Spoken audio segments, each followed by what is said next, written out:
বানাবো।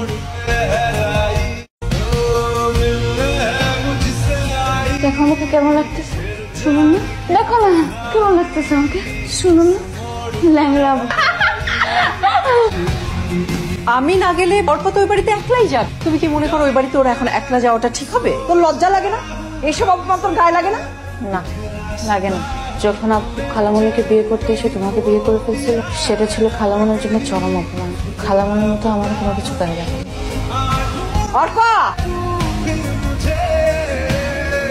তোর বার্থডে কি? কোন বার্থডে? ও দুদিন আগে যেটা ছিল। এত কথা বলিস কেন? শুক্রিয়া করে একটা গিফট পাচ্ছিস। আর শোন, খুব ভালো করে গাছগুলো যত্ন করিস, বুঝছিস? গাছের কন্ডিশনটা দেখে মনে হচ্ছে 6 মাসের মধ্যে ফুল ফুটবে। আর প্রথম ফোটা ফুল অবশ্যই তুই আমাকে দিবি, প্রমিস কর। প্রমিস করতে হবে না, তোকেই দিব। মারুফকে দেখতে আজ অন্যরকম লাগছে। এত বছরের চেনা মানুষটাকে কেমন যেন আজ অপরিচিত মনে হচ্ছে।